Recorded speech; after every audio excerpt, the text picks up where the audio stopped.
Hallelujah, hallelujah, hallelujah, hallelujah, hallelujah, hallelujah.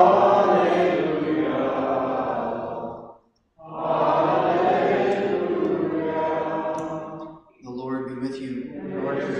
A reading from the Holy Gospel according to Matthew. Glory to you, Lord. As Jesus got into a boat, his disciples followed him. Suddenly a violent storm came up upon the sea, so that the boat was being swamped by waves, but he was asleep. They came and woke him, saying, "Lord, save us, we are perishing." He said to them, "Why are you terrified, O you of little faith?" Then he got up, rebuked the winds and the sea, and there was great calm. The men were amazed and said, "What sort of man is this? Even the winds and the sea obey." The Gospel of the Lord.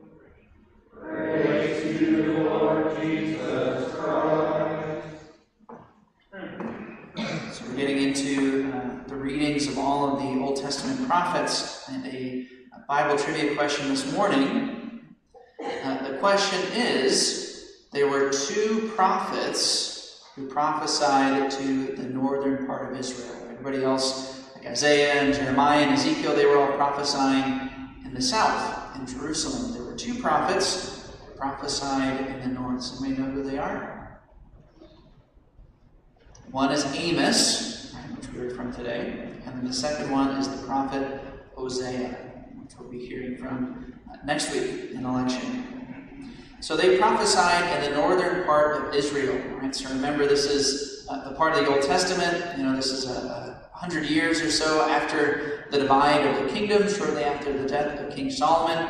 And when the people of Israel, when 10 of the tribes moved to the north, they did some very wicked things. They established their own priesthood. They established their own temples. King Jeroboam even put 2 golden calves in the sanctuaries of the temples in the northern part of Israel. And so the people were very much abandoning the covenant of God. The prophet Amos is also, there's a lot of phrases in this book that are kind of more familiar among the Old Testament prophets. It's because it's quoted oftentimes by saints in the catechism and even by politicians, because Amos, one of the things that he was concerned about was not just the liturgical impurities of the people, but also that they were taking advantage of the poor. So in the days of Amos, the people of Israel, at least the people in charge, right, they were living high on the hog. They had a very thriving economy. It seemed like everything was going really well. And God warned them through the prophet Amos that it was going to be coming to an end very soon. And just as God had liberated the people from Egypt way back in the time of the Exodus, so now because of the infidelity of the people, it was like going to be the reversal of that Exodus. And the people were going to be carried off into another land as slaves.